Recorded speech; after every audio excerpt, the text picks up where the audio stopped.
There is a decent chance that you have never heard of Cornell Chicken, the brainchild of Dr. Robert Baker, a professor of food science at Cornell, who was tasked with finding a way for poultry producers to increase consumption of chicken. Dr. Baker is best known for his early career barbecue chicken recipe.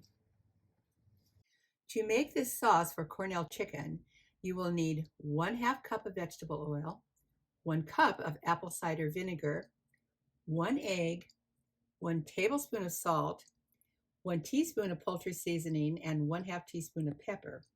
I like using a blender, so into a blender, put your egg, add your salt, add your poultry seasoning and your pepper, add your vinegar, and your oil. And I like adding 1 clove of grated garlic to the basic recipe. Using a blender, beat the egg and emulsify with the oil and the vinegar and the seasoning. This is much like making a salad dressing. The egg is essential in this recipe to help the sauce cling to the chicken.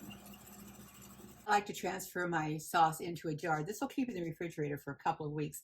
Today I'll just be using about half of this amount. So I'm going to be doing chicken thighs, and I like to marinate my chicken for at least 24 hours. I like to do it overnight. So I'm taking my chicken thighs and putting them into a Ziploc bag.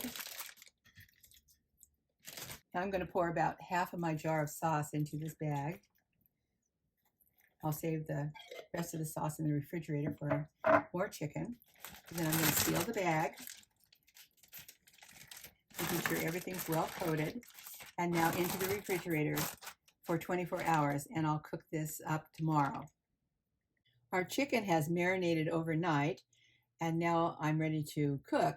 And if you're lucky enough to have a grill and the weather isn't too hot or too cold, grilling is the preferred method.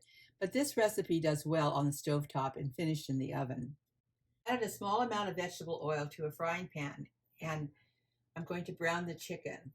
I like using thighs, but you could use any part of the chicken.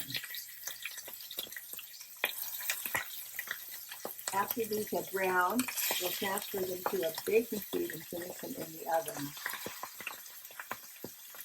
Our chicken has browned nicely, and so now it's time to remove it from the skillet, transfer it to a baking sheet, and finish it in a 350-degree oven until the juices run clear.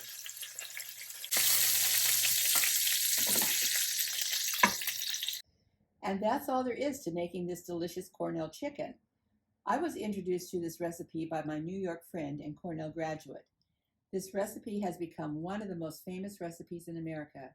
So whether you grill it or use the stovetop and oven method, this recipe will become a year-round family favorite.